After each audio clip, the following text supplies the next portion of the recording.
This episode is brought to you by Progressive Insurance. Fiscally responsible, financial geniuses, monetary magicians. These are things people say about drivers who switch their car insurance to Progressive and save hundreds. Because Progressive offers discounts for paying in full, owning a home, and more. Plus, you can count on their great customer service to help you when you need it, so your dollar goes a long way. Visit Progressive.com to see if you could save on car insurance. Progressive Casualty Insurance Company and Affiliates. Potential savings will vary. Not available in all states or situations. I'm here on the job site with Dale, who's a framing contractor. Hey, good morning. Dale traded up to Geico Commercial Auto Insurance for all his business vehicles. We're here where he needs us most. Yep, they sure are. We make it easy for him to save on all his insurance needs, all in one place, with coverage that fits his business and bottom line. Oh, I shouldn't have looked down. It's all right. We're so far up here. Look at me. Take a deep breath. No, I'm good. So good. Get a commercial auto insurance quote today at geico.com and see how much you could save. It feels good to Geico.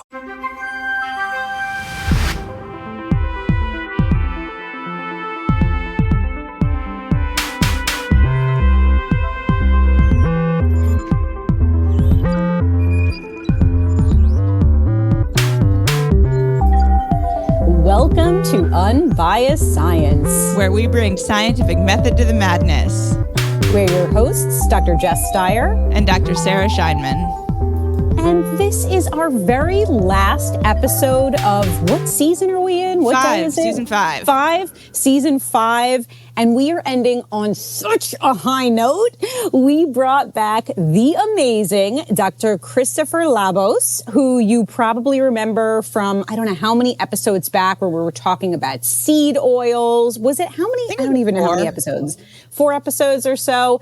Everybody loved Chris. We loved Chris. We were just talking about how it's such a delight to record with him. Are you blushing over there, Chris? No, I am. We're flattering you. I'm turning a shade of red. Oh my gosh. No, but this week we're going to talk about cholesterol and something that Sarah and I did not know was a thing. Cholesterol denialism. You heard that right. Cholesterol denialism. So let's get into it. You know what? I know we already introduced Chris a couple of episodes back, but let's read the bio again, just in case. I love hearing about myself, so yes, please do that. It's a good one, too. It's a good bio. Oh my gosh. Okay. Dr. Christopher Labos is a cardiologist with a master's degree in epidemiology. He spends most of his time doing things that he doesn't get paid for, like research, teaching, and podcasting. Seriously, same. Occasionally, he finds time to practice as a cardiologist so he can pay his rent. Chris, I'm seriously obsessed with you. He realizes that half of his research findings will be disproved in 5 years. He just doesn't know which half. By the way, Chris tinkered with this bio right before we went live, so thank you, Chris. He is a regular contributor to the Montreal Gazette and frequently appears on CJAD Radio, CTV News, and the CBC. He co-hosts the Body of Evidence podcast, which is a weekly podcast about medicine and the super sketchy stuff you found online when you Googled your symptoms. He also wrote a book called Does Coffee Cause Cancer? He's holding up the book now. If you're watching on YouTube, love. Great cover, by the way. We'll link to it in our show notes. I'm definitely going to read it during our summer break. Oh, yes. And 8 more myths about the food we eat. It is, for some reason, a romantic comedy about epidemiology and sloppy science, and 1,000 times better than War and Peace and Great Expectations. Chris, I'm going to kill you for this. You can find him on Twitter at Dr. Labos, that's DRLABOS, and on Blue Sky. We'll link to all of this in our show notes. Chris, you are a gem. Welcome back. Welcome back to the pod. Thank you for having me. It was a really fun recording the first episode, so I'm expecting it's going to be twice as fun to record this one. Unpopular opinion, I actually didn't like War and Peace that much, so I have no trouble believing that your book is, quote, 1,000 times better.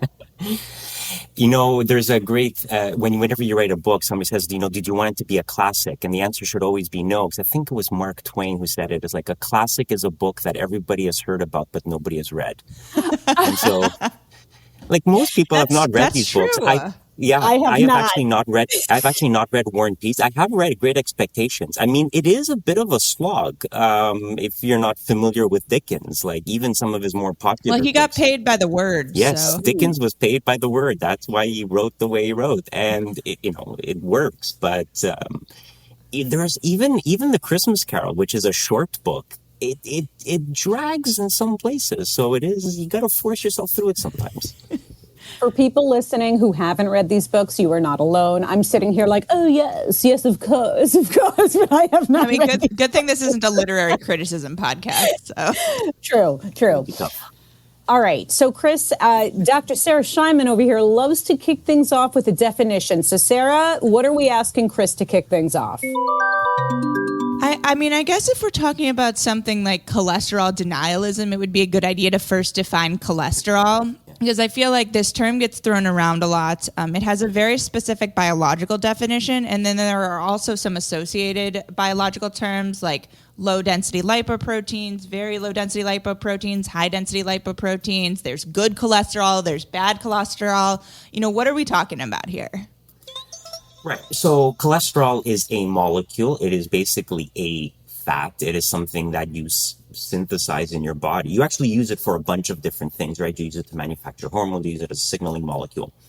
The way when we say cholesterol, when we talk in sort of general parlance, what we mean is the cholesterol, the serum cholesterol in your blood that is involved in atherosclerosis. So the buildup of plaque in your arteries. And while we use the term cholesterol, generally, it is, as you mentioned, broken up into a bunch of different components. There is low-density lipoprotein, which is LDL cholesterol. That's the bad cholesterol. There's high-density lipoprotein, which is HDL, which is the good cholesterol. And that's usually as far as most people go.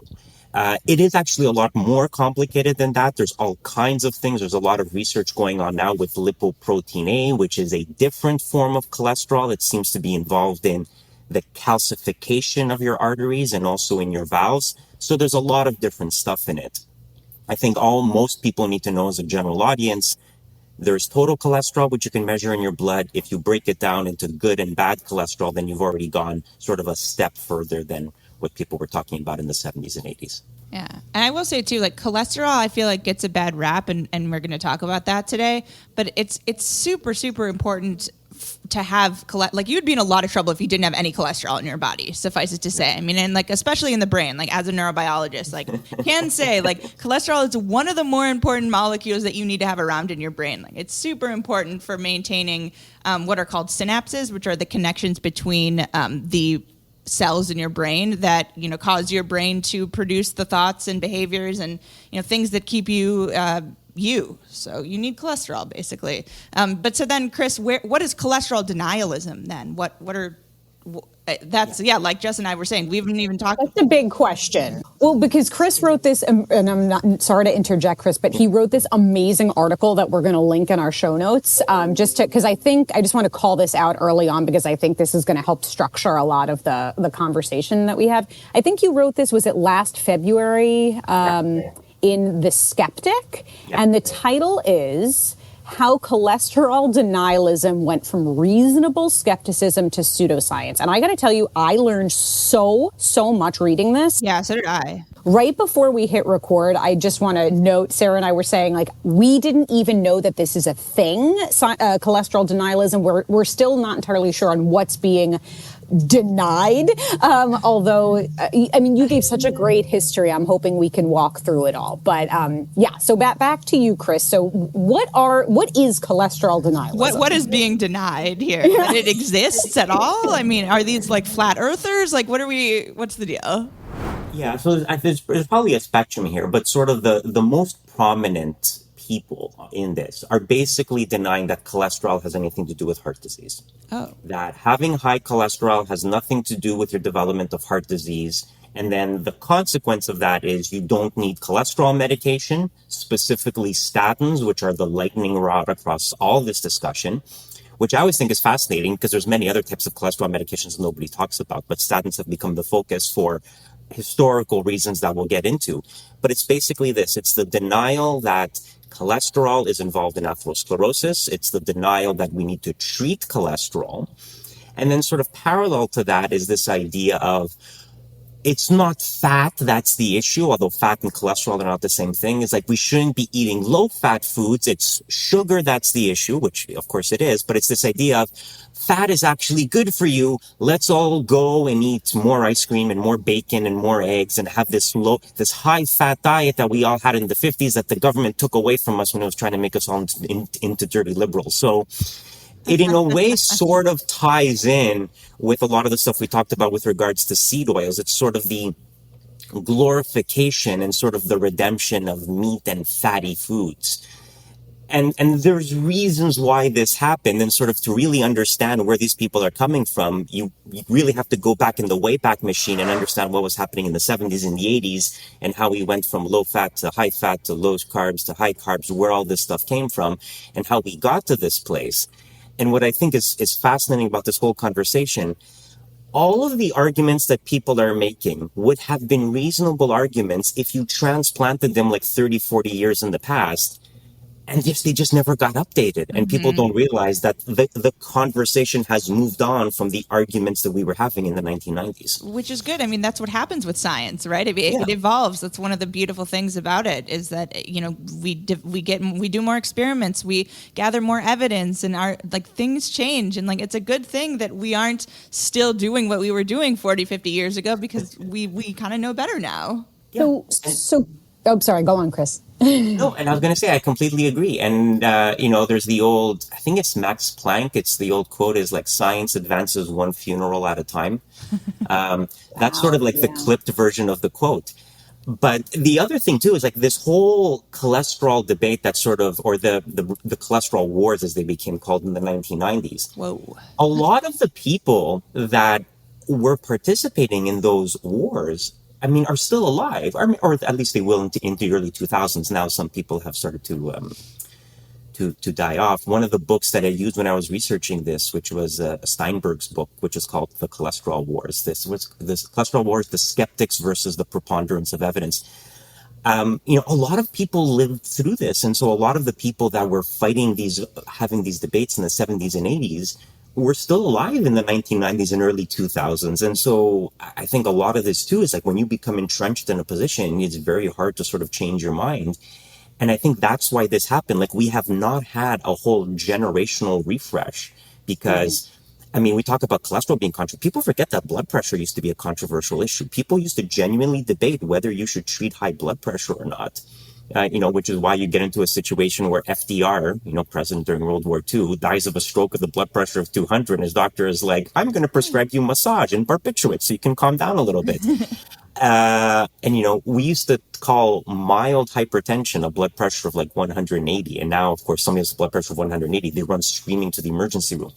So we sort of had this whole debate with blood pressure. It just happened a generation ago, and everybody in practice now just wasn't alive for it. So we've forgotten that it happened. So it's going to be interesting to see if in a generation from now, in 100 years, when I will certainly still be alive, do people still remember all of this? Or have we just gotten to the point where we're like, yeah, of course we treat this. We have all these medications. You pick the one that's good for you. Like, who cares? So in the article, you talk about a 1989 Atlantic cover story that claimed, quote, lowering your cholesterol is next to impossible with diet and often dangerous with drugs, and it won't make you live longer. Ooh. And you commented, and this is what you've sort of been saying, is that maybe at the time the position was somewhat justifiable given the available evidence. So I don't know if you can comment on that and maybe what we know today. How are we able to control our cholesterol, and how has our knowledge evolved? Well, and I think that you're right. If you were reading that article when it was, or that issue when it was published in 1989, that was not an unreasonable position. Now, it's a little bit inflammatory. That covers a man eating with like a bandage over his mouth, and it's like, so it is a bit inflammatory. But it is not inaccurate, because pre-statins, when statins didn't exist, the medications to treat cholesterol were frankly not that good. They were used in certain situations, but they had a lot of side effects. They were not that effective. And the reasons why statins became as popular as they did is because they were the first medication that really worked. And if you want a modern parallel, think about Ozempic, semaglutide. Every weight loss medication that came before it was frankly terrible, which is why they were almost never used. So why did semaglutide explode? Because when you needed to treat obesity, which is a medical problem, now all of a sudden you have a medication that works. So of course it's going to sort of change the conversation. So the problem too is that 1989 was not that long ago. I was alive back then. I have a living memory of that period of time, wax on, wax off, etc., etc. If you know, you know. But, you were there. So if you were just consuming popular literature, I mean, people are not reading the Journal of the American Medical Association. They're not keeping up with all these things. They're like, well, I remember this, and this sticks with you. And so it's because we haven't had that generational shift yet where people have forgotten the stuff that we were talking about up until very recently, like up until the early 90s. If you said treating cholesterol is not worth it, that was not inherently wrong. So, Chris, you talked a lot about the history of research, and actually cholesterol research spans, I think you said, about 100 years, right? And it started in, in 1913 when, how do I pronounce this person's name? Nikolai... Anichkov. Yeah, proud Russian name. Okay, as an Eastern European, I should know that, but I botched that. I should know that. And he demonstrated that rabbits fed purified cholesterol developed atherosclerosis. Yeah. However, these findings couldn't be replicated in other animals, which led to valid skepticism at the time, right? Sorry, were you going to say something? Well, I was just going to say, so that's it. So join me in the Wayback Machine. Let's go back to sort of pre-World War I Europe. You have this guy, you have Nikolai Anichkov. He's doing this very interesting experiment. He wanted to understand what cholesterol did. People knew that atherosclerosis was a thing. You do, dissections, you see plaque building up in arteries. What causes it? So he did exactly that study. He took rabbits, he fed them purified cholesterol, he had control rabbits that had a regular diet. He then heroically sacrificed them in the name of science, cut them open, and looked at their arteries and said, aha, these rabbits that I fed pure cholesterol to developed atherosclerosis. Now, what's interesting is Steinberg in his book, I'll pull up the quote, he says, if the full significance of his findings had been appreciated at the time, we might have saved more than 30 years in the long struggle to settle the cholesterol controversy, and Anichkov might have won a Nobel Prize. Instead, his findings were largely rejected or at least not followed up. Serious research on the role of cholesterol in human atherosclerosis did not really get underway until the 1940s. So we basically lost 30 years of research because people didn't believe Anichkov. Now the question becomes, would you have believed him at the time? Because what he did was he fed cholesterol to rabbits and they developed atherosclerosis. You could very justifiably say, well, okay, but just because you've done something in an animal doesn't mean that you can replicate it in a human, right? So if we were alive back then, would we have believed in each? Maybe not, right? If we applied the same critical thinking that we use now, we would have said, well, there are issues with this. And when people tried to replicate his results, it didn't work. They tried to do it in dogs, it didn't work. They tried to do it in rats, and it didn't work. It only worked in rabbits. And people were like, well, is the rabbit model a good model for humans? And people said, well, I don't think it is, because they said, well, we're meat eaters. We're much closer to dogs and rats and other larger animals than rabbits, which are herbivores. Now, that's not quite true, because if you go back to early humans, they actually ate very little meat. I think we talked about this when we were talking about seed oils, right? So there was this misconception as well. But again, the people who were skeptical of Anichkov, they weren't wrong, because it wasn't consistently demonstrated in every animal model. You can't necessarily transpose an animal model to humans. So right. This is this fascinating thing that Anichkov was right? He proved in a fairly clear way that cholesterol is involved in atherosclerosis. And yet, if you were applying rigorous scientific skepticism to his experiments, you wouldn't be convinced at that point. If you were a cholesterol skeptic in 1913, you would not have been wrong, and you probably would have been part of the scientific consensus. So that was sort of step one. The problem was that nobody sort of dug into it and realized what the issue was. And the issues with dogs and rats and other animals is that they metabolize cholesterol differently, how they excrete it with bile acids. And we sort of know that now in retrospect. But because nobody sort of took that work seriously, basically a whole generation, like 30 years, was essentially lost because the cholesterol work really only got started again in the 1940s and 1950s as people started examining what cholesterol was and how it behaved in the human body.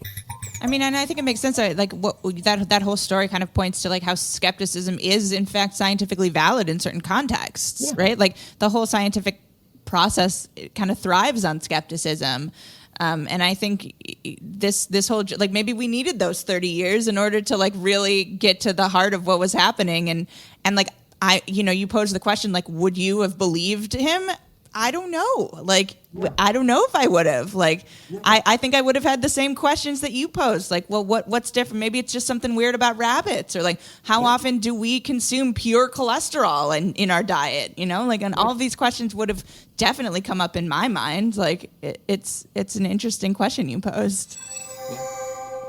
Yeah, and that sort of is the issue, because you had this pause and then you had to wait for I'm skipping over a lot of people, like, De Goff and all people who did all kinds of crazy research in this.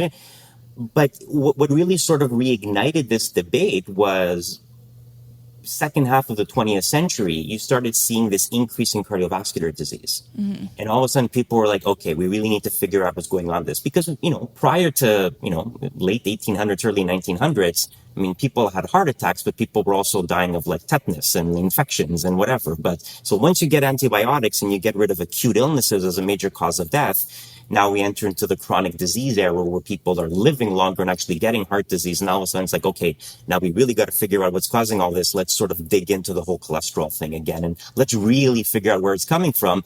And that's where you get the era of the big epidemiological studies that are famous/infamous in this day and age. Jess is dancing. I'm so excited to talk about epidemiology. This is her jam right This here. is my jam. But so, Chris, I feel like Anichkov is turning in his grave right now. I can't wait to get into the where we're at right now with what I guess people have referred to as an internet-driven cult with deadly consequences, this idea of cholesterol denialism. But just before we get to that phenomenon, just briefly, you wrote about how the turning point in this conversation came in the 90s with statins, right?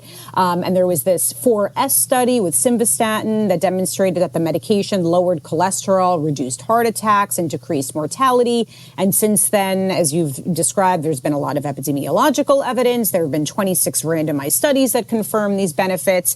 Can you just a little bit of a summary of like what we know the incredible power of these medications in lowering cholesterol? Yeah. So, I mean, if we compress sort of like 50 years of research into one thing, you had all these studies suggesting that there was a link between cholesterol and heart disease. And that's where you get like the Framingham study, probably one of the most famous studies. If we have time, we can talk about the 7-country study, which became the whole focus point of one book called The Big Fat Surprise. And it was like this I'd never heard of Ansel Keys when I was in medical school, by the way. Never heard of him. Anyways, but you had all of these studies suggesting a link between cholesterol and heart disease. There was a series of trials about trying like low-fat diets and dietary interventions and different types of vegetable oils, and they were somewhat inconsistent. People tried trials with some of the early medications like clofibrate and cholestyramine, which didn't work. And that sort of brought us up to the 1989 Lancet article where they were like, changing your cholesterol with diet is next to impossible, dangerous with drugs. They had side effects. Dangerous was maybe a bit of overkill. And in the article I get into where a lot of that came from. But yeah, you had this thing. It was like, okay, we kind of feel that cholesterol is bad, but changing your diet doesn't really change it all that much because a lot of cholesterol is genetically mediated. Not all of it, but a lot of it is. The medications we have are not great. And then all of a sudden, statins come onto the scene. And you have the first big trial, which was the 4S study, and then like 26 trials after that. And they keep showing a consistent benefit. The more you lower the bad cholesterol, LDL, the more you see a cardiovascular benefit. And so you see this in multiple trials, multiple groups across multiple years. You do meta-analyses, you see a benefit. And it becomes very, very clear that if you want to reduce cardiovascular events, you reduce your LDL, your bad cholesterol. And that's really the point where the lipid hypothesis, as it was called, should have become the lipid truth or the lipid dogma, because it really wasn't a question anymore. Like, you could no longer deny that lowering your cholesterol reduces cardiovascular disease. The one wrinkle in all of that is that people would be like, well, all the previous cholesterol medications failed. So maybe there's just something special about statins. Maybe they're having like this parallel, what's called pleiotropy, right? So it's having this pleiotropic effect. Maybe they're suppressing inflammation. Maybe they're doing other things in the body independent of their cholesterol lowering mechanism. And a series of research articles after that showed that they didn't, because it is this very, very linear association where you can basically plot out all these studies and you can draw a very straight line between the more you lower cholesterol, the more you diminish cardiovascular disease. And when you extend that line down, you basically cross the intercept at zero. So if you could, this was one of the papers that I wrote when I think I was a master's student at the time. If you do mathematical modeling to say, like, what would happen if you gave a statin to somebody and didn't change their cholesterol, you would see no cardiovascular benefit. So the benefit that we see with statins mediated entirely by their cholesterol lowering effect. And subsequently, to jump ahead, when we developed other cholesterol medications, you could plot those in there as well, and you see the same sort of thing. Their cardiovascular benefit is proportional to the amount of cholesterol lowering. So I think now most people who are, reading the literature and being intellectually honest about it will say that it doesn't really matter how you lower cholesterol. Like, the mechanism of lowering is largely independent. It's the degree of cholesterol lowering, which is why we often do combine multiple medications to get people down to target, especially if they have very high cholesterol levels. So how did we get to where we are today then? It sounds like the overwhelming preponderance of evidence is kind of pointing to this, like you said, kind of a linear benefit between cholesterol lowering and the reduction of cardiovascular risk. Like, how did we go from this like healthy degree of scientific skepticism to like cholesterol denialism and cholesterol wars and like all this stuff? Like, how did we get to where we are today? I think it's because all the people who were having these fights in the 70s and 80s, they were still alive in the 1990s. And there were criticisms to have against Pfizer and some of the other companies in terms of how they marketed statins. There were some famous commercials. I don't know if you remember the story about the guy rowing the boat for Lipitor. Anyways, it was the same thing. He said, I don't want to say his name, but he's like, I invented the artificial heart. And it turns out, well, no, he didn't. He contributed to like one part of it, but they had him as a spokesperson. And they were like, why would you pick this? There were a lot of criticisms against the marketing of statins. They were expensive when they came out, relatively speaking. I think, our threshold for what counts as expensive has gone up in 30 years because, they were a lot, but they weren't like thousands of dollars a month like Ozempic. But they were expensive. I mean, now they're all generic. So people are like, oh, these are very expensive. The drug companies are just trying to profit off of us. And we did have this major shift from, cholesterol, there's no point in treating it, the drugs are terrible, to like, these drugs are amazing, we should treat everybody. I mean, everybody. We should treat people who have high cholesterol with them. And that shift was a lot for people. And I think what you saw was a lot of pushback. You had a lot of people who just couldn't change their minds and update the evidence. And it started to... there was not really maybe a conspiracy theory, depending on how you, this was the 1990s where people started to become inherently more distrustful of government. They're like, why should I trust the pharmaceutical industry? Why should I trust all these big trialists? I had somebody say to me once, until I can see the raw data, I won't believe this. I'm like, okay, person on Twitter, what are you going to do with the raw data? But also, I mean, the idea that this is like, because there are people out there who'll be like, this is all faked, right? This data is being manipulated, and people will, say things against like Rory Collins and all people. And they're like, oh, they're not sharing their data, so they're hiding something. And look, there is a valid criticism to be made against people who don't make data public, especially a lot of these large pharmaceutical companies. They conduct trials. They don't make the data publicly available for external review. There's big issues to be had about pharmaceutical companies, analyzing the data themselves rather than sending it out to independent reviewers. There's a lot of issues that we have to clean up in academic science. But for statins to not work, and again, a lot of the lightning rod is with statins. For statins to not work, you would have to have had what probably amounts to thousands of people. Remember, you have 26 different randomized controlled trials done by different groups across the globe over the span of like a couple of decades. The amount of coordination that would have to go into sort of manipulating this data, because it's also multiple companies, multiple groups involved, it's just not feasible, right? And I think the subsequent research of different medications that are not statins has just reinforced this. But I think this is the problem, is like people got into this in the 1990s, right? The internet starts to become a thing. The X-Files are on TV. Everybody's distrustful of government. It became very easy to identify yourself as a skeptic, which is unfortunate because, we like to use the term skeptic as being good for science, right? We don't believe in the alternative medicine and a lot of the other stuff that's out there. But people who don't believe in cholesterol have used the term. It's a very hard thing. It's like, no, you can't be skeptical. But that's what happened. Like the 1990s was a fertile ground for people to become essentially cholesterol deniers. And that has just persisted for the past 30 years because the internet has to a lot just reinforced them. And they were able to find communities of like-minded people who were not just cholesterol deniers, but also vaccine deniers and all this other stuff. So I'm so glad you said that. That's actually where I was going next, because you draw a parallel between the cholesterol skepticism movement and the anti-vax movement. And I really do feel like so much of it ties to what you described as, this anti-pharma, this mistrust, this idea that, there's this huge, massive for-profit machine that's shoving pills down our throat or vaccines in our arms, and they're not necessary, and this appeal to nature, and we don't need these external interventions and things like that. And I feel like now in 2025, we've swung so far in the opposite direction. We have the MAHA movement, which we talked about on last week's episode with Dr. Kevin Klatt, and all the nutrition and dietary myths. And obviously, Chris, we've spoken a lot about this.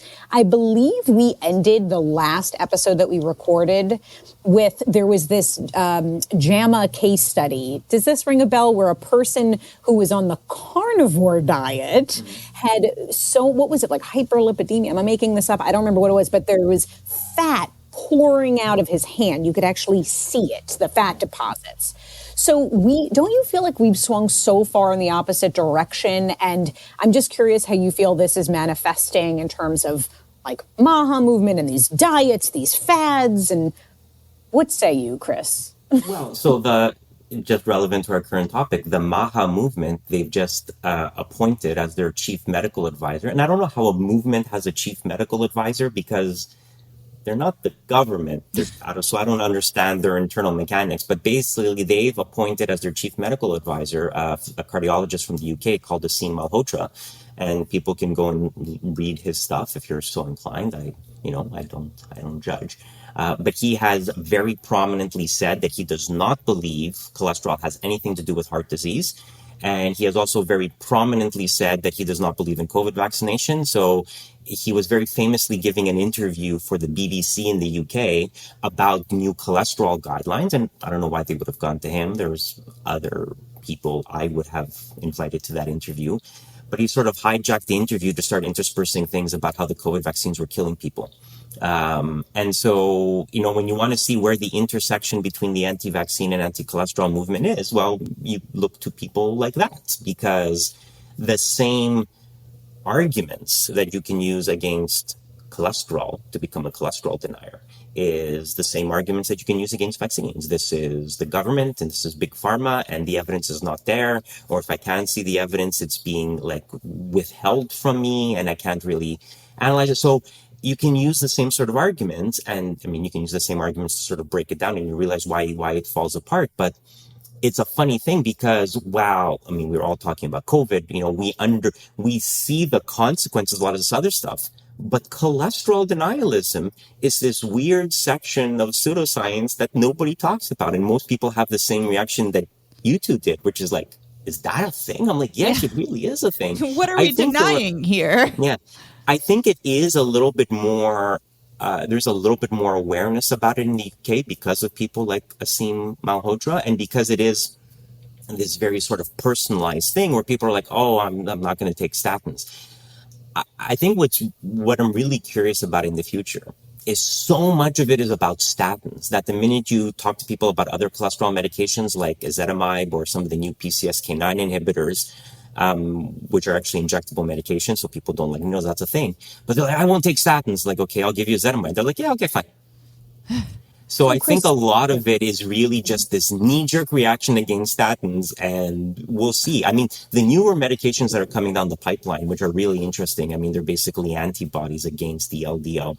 They're antibodies against the molecule that breaks down the LDL receptor, and now there's a new generation. Yeah, and there's a new thing about small interfering RNA therapies to do the same sort of thing. So these suck cholesterol out of the bloodstream into the cells. Very interesting science, very interesting biochemistry there. They are injections. They are expensive. Some of the newer ones are actually just every 6-month injection. So very similar to what happened with osteoporosis treatment, where we went from a weekly bisphosphonate to every 6-month injection with Prolia and other type of medications.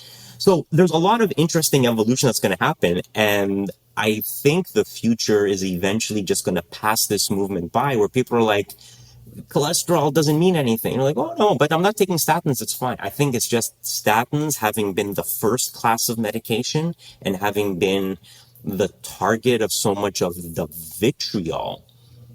That's where the focus is. And the minute you get away from statins, most people, like most patients that I see are like, yeah, it's fine. It's fine. And, people do have side effects with statins. We'll throw it out there. The big one that so there's a lot of things that people worry about. They're like, oh, it's going to cause dementia. It won't. It's going to liquefy my brain because my brain needs cholesterol. No, it won't actually. If anything, statins are going to reduce the incidence of dementia because you're less likely to have a stroke, and vascular dementia is one of the contributors to dementia. And it's a bit of a tie with Alzheimer's and all this sort of stuff. But there are all these concerns about these side effects, the big one being the muscle pains. And while there are people who develop muscle pains with statins, the incidence is actually very, very low. And when they've done placebo trials or nocebo trials, as you will, people can't actually tell the difference. When they've done the randomized controlled trials, the incidence of side effects in both groups is about the same. And then the minute they unblind people and they tell people whether they were taking statin or placebo, the placebo group, their incidence of side effects just drops off. So just telling people that they might be on a statin makes them feel these muscle aches. And the minute you tell them, well, you're not on a statin anymore, they're like, oh, it's great. So there's a lot of placebo effect. And so when you want to test this, what I usually do is I usually do like a challenge trial, essentially. Like you try them on different medications. I can't ethically prescribe people placebos, but you tell them, like, look, try it and see if it gets better. Because maybe sometimes it was a fluke, right? You were feeling pain that day. You did something. What also happens a lot is a lot of people will confuse muscle pain with their arthritis. They're like, oh, my knee hurts. You're like, right, but that's your arthritis. Yeah, that's not like a myalgia. So I think a lot of people have just, and the great criticism of the medical system is doctors are stressed, they're busy, they don't have time. And it's a fair criticism, because I think if you spend the extra few minutes and really dig into it, most people can be shown that their symptoms are not from the statins, because you end up asking them, it's like, oh, you had these symptoms. When you stop the statin, did the symptoms go away? And they're like, no. And I'm like, well, that's because you have chronic arthritis in your knees or your hip, and it's just pain throughout your entire leg. It's not the cholesterol medication that did that. But, for some people it is. And the great advantage of the new research that's being done is we have all these other non-statin medications now. So as long as you have insurance and you can pay for it, cost, but as long as you do that, just switch to something else. And it's not about statins, as some of the cholesterol deniers would have you believe. It's not about statins. It's about lowering people's cholesterol. And if you can lower people's cholesterol by some other means, then absolutely go for it. It sounds like there are some alternatives that are pretty effective and have low risk. Yeah. And the newer medications, when you see the results, it's often like shocking. I actually sometimes get called from the general practitioners, like, is it okay for somebody's cholesterol to be this low? And the answer is yes, because they've done trials. Like, you can get people's bad cholesterol down to near zero, which again would have been impossible with statins. And I think that too is like shocking to people. Like, but wait, don't you need cholesterol for your brain to function? Yes, you absolutely do. But the cholesterol we're measuring in your blood is not the cholesterol in your cells. It's not the stuff in the cell membrane. Taking it back to the beginning of the episode, there are different forms of cholesterol. And exactly. Right. So it's like, no, you don't have to worry. And they've looked at this, that dropping your cholesterol down to very low levels is perfectly fine and perfectly sustainable. But yeah, they are very, very effective. It's just that They are injections, and people don't like needles, and they are expensive. But I think both of those things are resolvable issues when you really need them.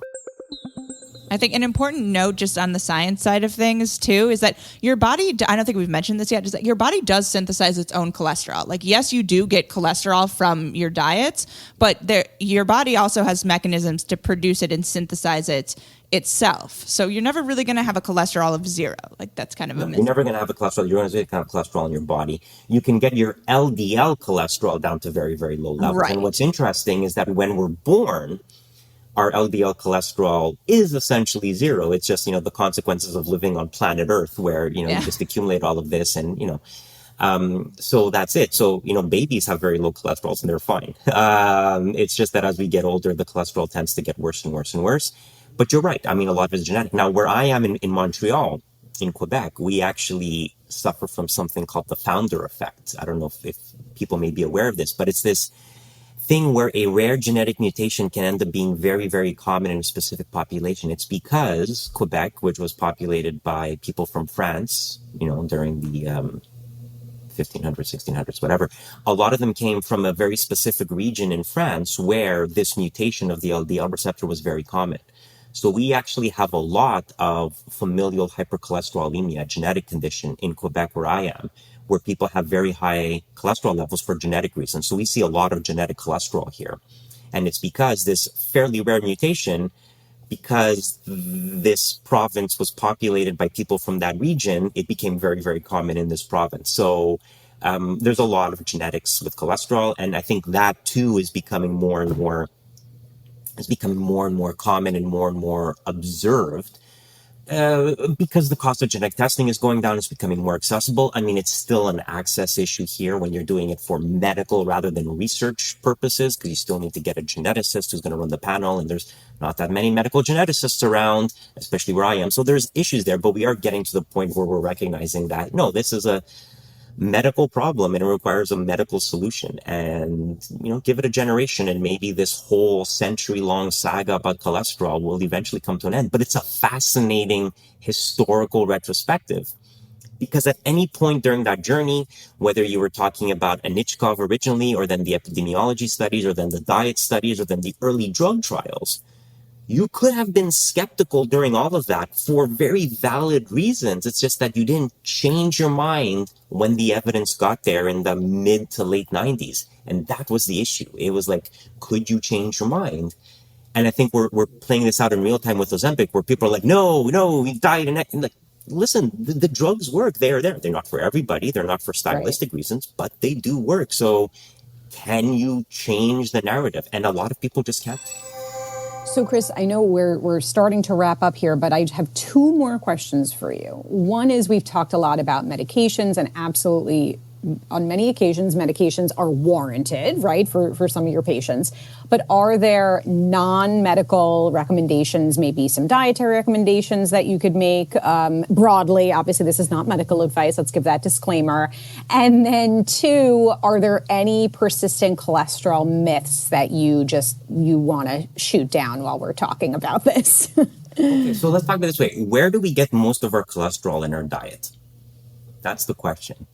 Does anybody want to, either of you just guess? Like, where do we get most of our cholesterol? Yeah, I would say like animal products, like meat, eggs, dairy. Yeah. So the number one is red meat, which I think something most people don't realize. What's also interesting about this is, and we didn't get into this whole issue of it, of like, eggs. Eggs were good for you, then they're bad for you, now they're good for you again.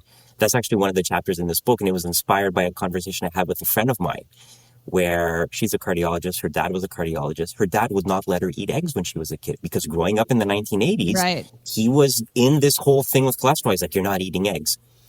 So you can eat eggs. I eat eggs. Good thing my parents were shoving Happy Meals down my throat and smoking with the windows up. So yeah, I was eating eggs too.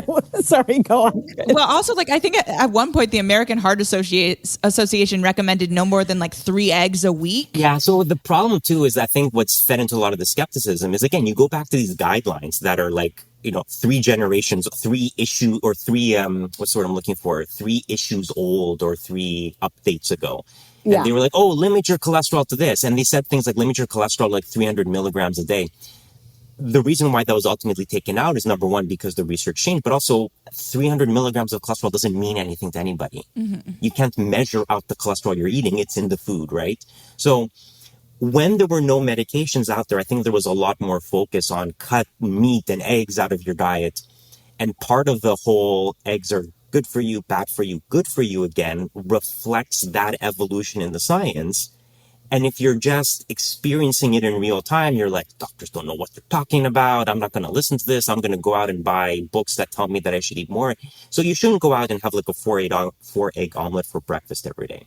But yeah, it's clearly not a good thing to like consume massive amounts of cholesterol. But I think where we're getting to is, I think, a growing understanding that a lot of this is genetically mediated. And that while you can change your diet a little bit with cholesterol, you can change your cholesterol a little bit with diet, you can't change it all that much. And so if you've had a heart attack, if you've had a stroke, if you need to really lower your cholesterol for secondary prevention, you're probably not going to be able to achieve that on your own. Some people can. I have seen some people like really change their cholesterol.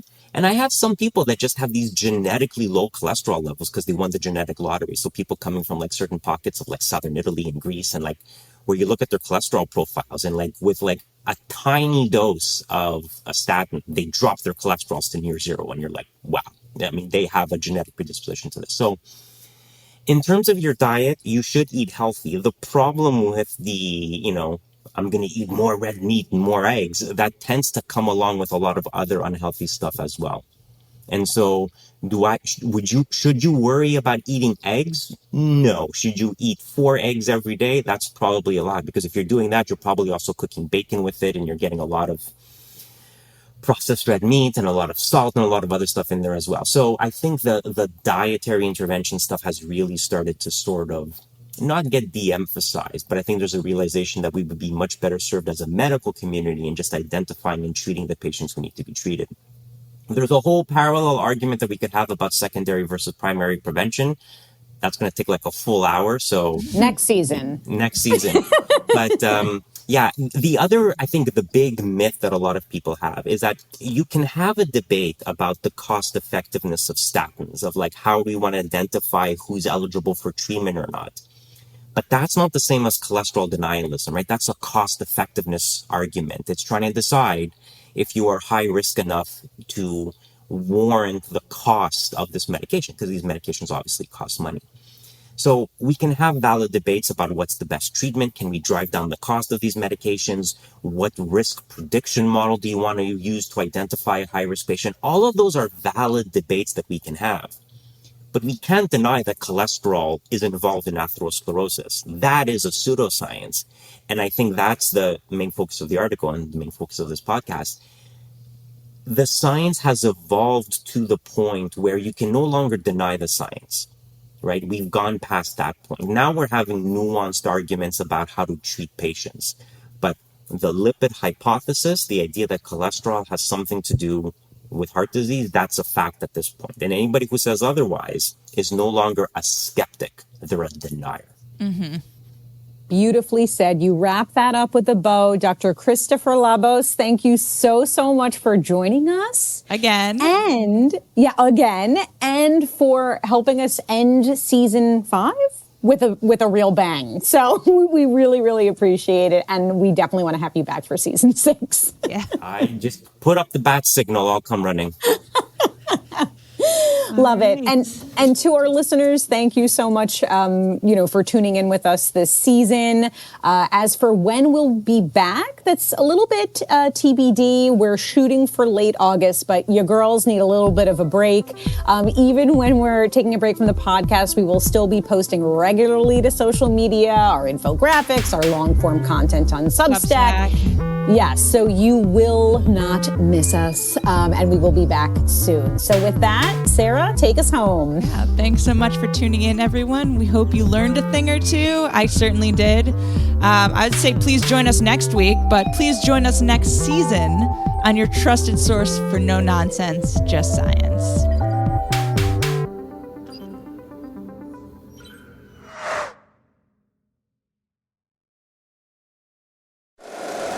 If you like the show, please take a moment to rate, review, and subscribe. It really does help the show to grow.